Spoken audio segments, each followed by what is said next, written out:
আসসালামু আলাইকুম সুপ্রিয় দর্শক, আজকের আয়োজনে থাকছে আসছে ভ্যালেন্টাইন উপলক্ষে খুবই অথেন্টিক রেড ভেলভেট কেকের খুবই পারফেক্ট একটি রেসিপি।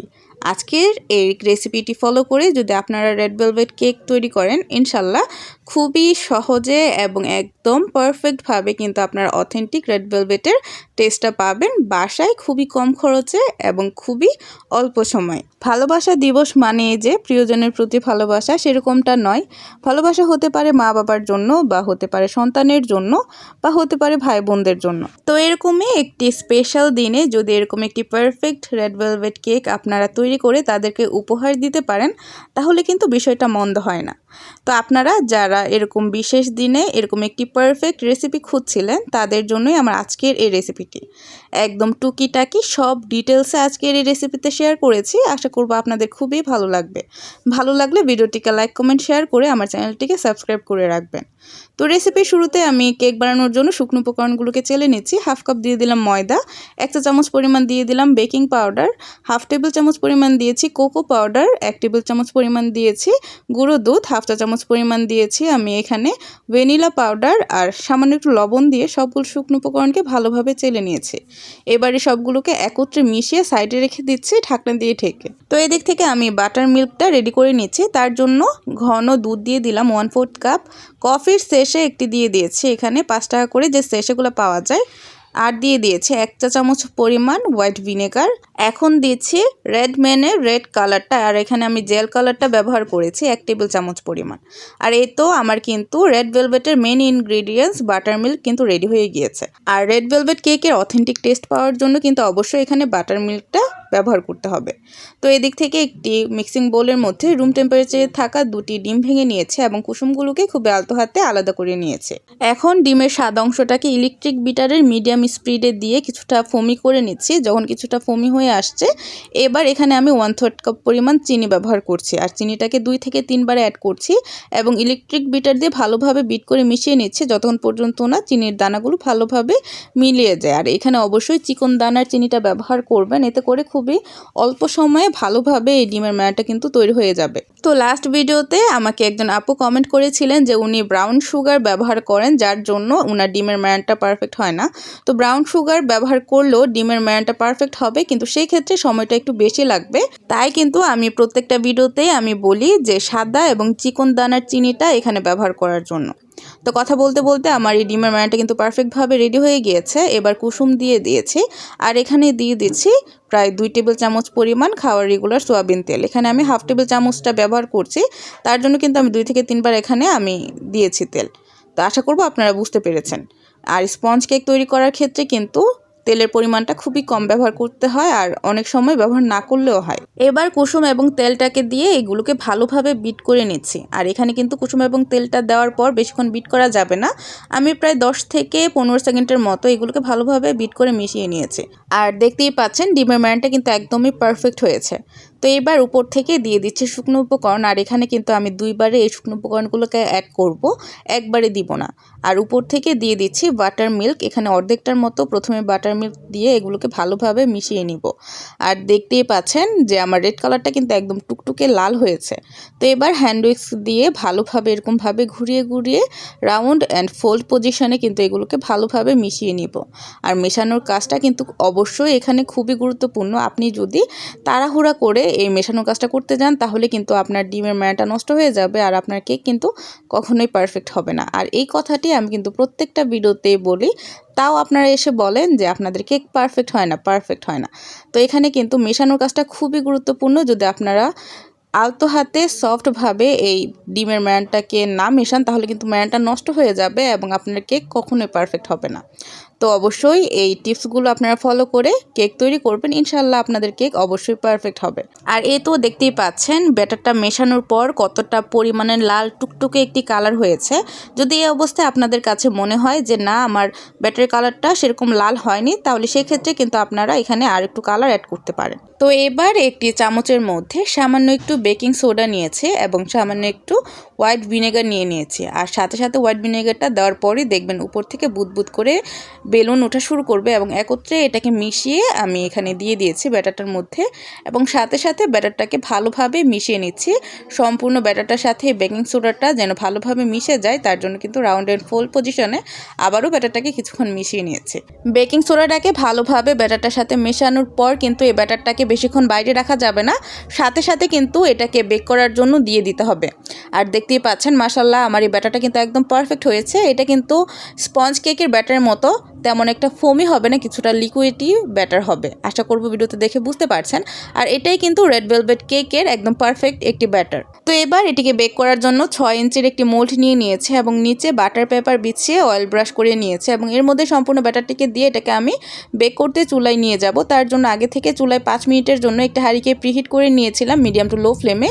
এর মধ্যে এই ব্যাটারটিকে দিয়ে ঢাকনা দিয়ে ঢেকে এটাকে আমি প্রায় 45 মিনিটের জন্য বেক করছি। এটা হতে একটু সময় লাগে, যেখানে নর্মাল স্পঞ্জ কেক বেক হতে 30 থেকে 35 মিনিটের মতো সময় লাগে, সেখানে এই রেড ভেলভেট কেকটি হতে একটু সময় বেশি লাগে, 40 থেকে 45 মিনিটের মতো সময় লাগে। তো এবার কেকটি যখন ভালোভাবে ঠান্ডা হয়ে গিয়েছে তখন কিন্তু আমি এটাকে ডিমোল্ড করছি। দেখতে পাচ্ছেন কতটা পরিমাণের সফট এবং স্পঞ্জি হয়েছে। এটা কিন্তু নর্মাল স্পঞ্জ কেকের মতো সেরকম স্পঞ্জিও হবে না, আবার ময়েস্ট কেকের মতো সেরকম ময়েস্টও হবে না, মানে দুইটার কম্বিনেশনের মধ্যে একটি কেকের টেস্ট পাবেন। এটা যদি পারফেক্টভাবে আমার দেখানো পদ্ধতিতে যদি তৈরি করেন, আপনারা যদি সেমভাবে সেম প্রসেসে এই কেকটা তৈরি করেন তাহলেই কিন্তু একদম অথেন্টিক রেড ভেলভেট কেকের টেস্টটা পাবেন ইনশাল্লাহ। আর দেখতেই পাচ্ছেন মাশাল্লাহ এই কেকটা কতটা পরিমাণের পারফেক্ট হয়েছে, মনে হচ্ছিল ধরলেই ভেঙে যাবে, এতটা পরিমাণের সফট এবং ময়েস্ট হয়েছে। তো এরকম একটা পারফেক্ট কেক যদি বাসায় তৈরি করতে চান অবশ্যই আমার সম্পূর্ণ রেসিপিটি ফলো করে এই কেকটি তৈরি করবেন। আর রেসিপিটি যদি ভালো লেগে থাকে, সামান্য একটু উপকারে এসে থাকে, তাহলে একটি রিকোয়েস্ট করব, প্লিজ আমার চ্যানেলটিকে সাবস্ক্রাইব করে রাখবেন এবং আমার ভিডিওটিকে লাইক কমেন্ট করে শেয়ার করে দিবেন। আর মাশাল্লাহ দেখতেই পাচ্ছেন যে কতটা পরিমাণের লাল টুকটুকে হয়েছে আমার এই কেকটি, আর কতটা যে পারফেক্ট হয়েছে ভিডিওতে দেখে তা বুঝতে পারছেন। তো অনেক নতুন বেকার আছে যারা কিনা মনে করে যে নর্মাল স্পঞ্জ কেকের মধ্যে রেড কালারটা অ্যাড করলেই রেড ভেলভেট কেক হয়ে যায়, তা কিন্তু নয়। আপনারা যদি অথেন্টিক রেড ভেলভেট কেকটা শিখতে চান তাহলে অবশ্যই আমার সম্পূর্ণ রেসিপিটি ফলো করে বাসায় তৈরি করবেন। আর আমি কিন্তু যথাসম্ভব খুবই সহজে আপনাদেরকে এখানে বোঝানোর চেষ্টা করেছি। তো এখন কিন্তু আমি এই কেকটিকে 3টি স্লাইসে স্লাইস করে নিয়েছি। এখন স্লাইসার দিয়ে যে কেকের স্লাইসের মধ্যে বাড়তি অংশ আছে কিছু, সেগুলোকে কেটে রেখে দিচ্ছি। আশা করব ভিডিওতে দেখে বুঝতে পারছেন। তো এরকম যে বাড়তি অংশগুলোকে আছে সেগুলোকে আমি রেখে দিচ্ছি, এটা দিয়ে আমি কেকের ডেকোরেশনের কাজ করব।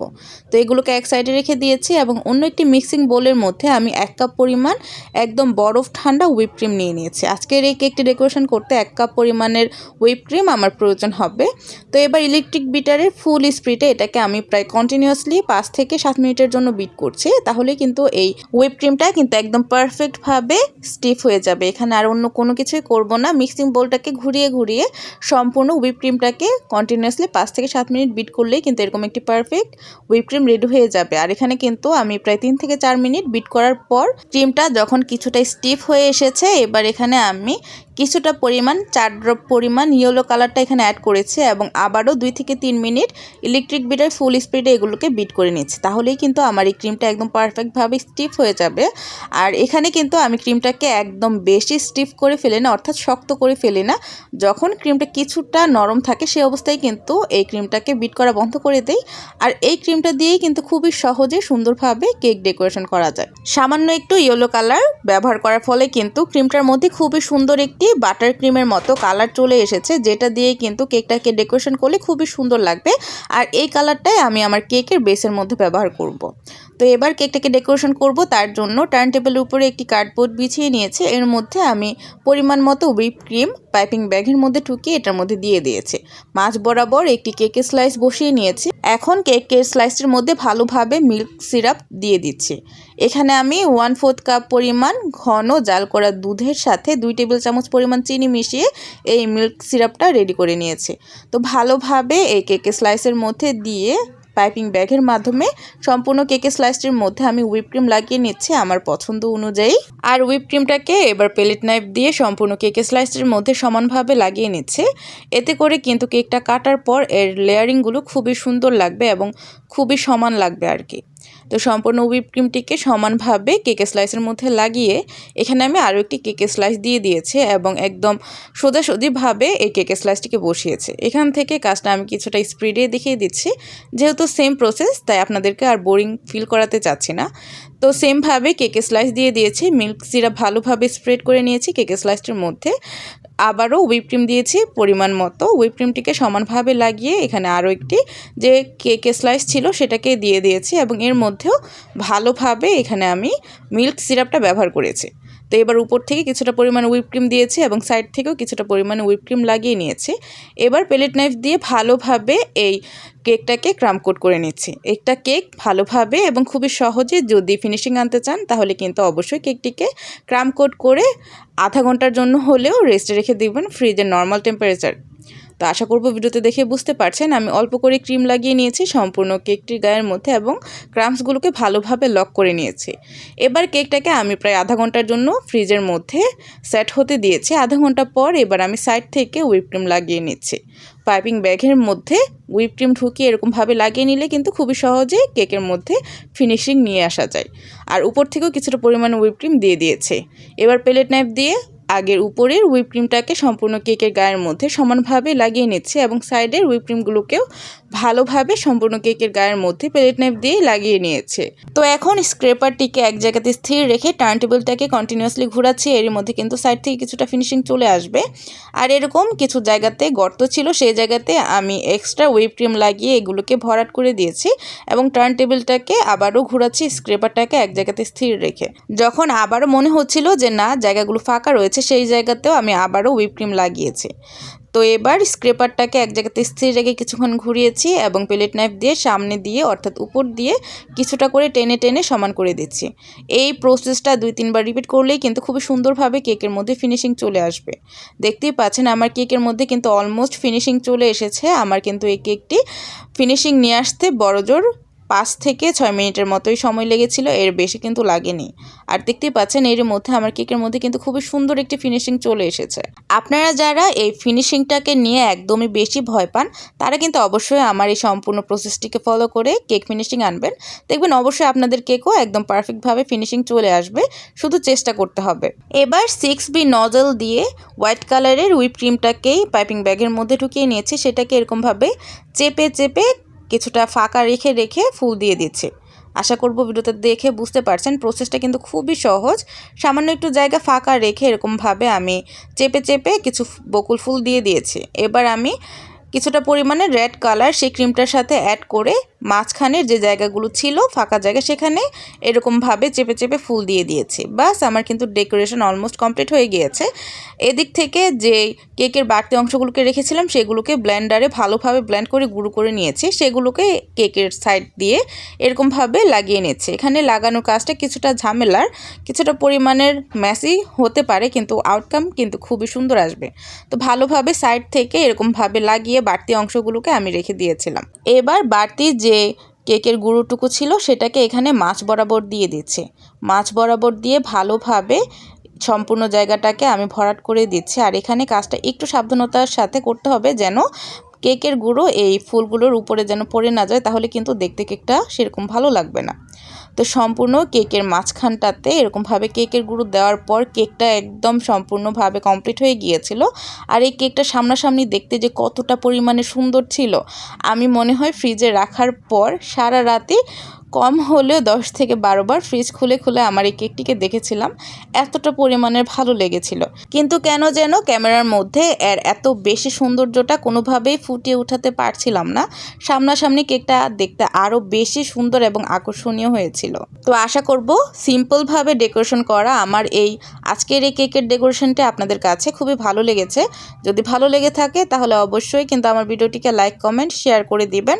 আর এরকমই নিত্য নতুন রেসিপি যদি আমার চ্যানেলে দেখতে চান তাহলে কিন্তু অবশ্যই আমার চ্যানেলটিকে সাবস্ক্রাইব করে রাখবেন। আর আপনারা যদি আমার ফেসবুক পেজ থেকে এই ভিডিওটি দেখে থাকেন তাহলে কিন্তু অবশ্যই আমার ফেসবুক পেজটিকে ফলো দিয়ে আমার পাশে থাকবেন। তো অনেকেই জানতে চান যে আমি কেক ঢাকায় ডেলিভারি দেই কিনা বা ঢাকার বাইরে দিলেও কোথায় কেক ডেলিভারি দেই। তো তো আমি ব্রাহ্মণবাড়িয়া নবীনগর এলাকার মধ্যেই কিন্তু কেক ডেলিভারি দিয়ে থাকি। যদি আপনারা এই এলাকার হয়ে থাকেন তাহলে কিন্তু কেকের অর্ডার করতে পারেন। আর ভ্যালেন্টাইন উপলক্ষে কিন্তু আমাদের এখানে বিশেষ অফারে এই কেকগুলো সেল হচ্ছে। আপনারা যদি বিশেষ মানুষকে এরকম কেক উপহার দিতে চান তাহলে কিন্তু আমাদের পেজে নক করতে পারেন এবং যোগাযোগ করে এই কেকের অর্ডারটি কিন্তু এখনই করে ফেলতে পারেন। তো এই তো সারা রাত রেস্টে রাখার পর আমি কেকটি কেটে আপনাদের সামনে সার্ভ করছি। আর দেখতেই পাচ্ছেন কেকের লেয়ারগুলো কতটা পরিমাণে সুন্দর লাগছে, আর দেখার চাইতেও কেকটি খেতে অনেক বেশি মজার ছিল। আশা করব আপনারা যদি সেম প্রসেসে বাসায় একবার এই কেকটি তৈরি করেন তাহলে বুঝতে পারবেন যে এই কেকগুলো কতটা পরিমাণের মজার হয়, আর অথেন্টিক রেড ভেলভেটের টেস্ট কিন্তু আপনারা পাবেন। তো আজকের ভিডিও এই পর্যন্তই। সবাইকে জানাই অগ্রিম হ্যাপি ভ্যালেন্টাইন্স ডে।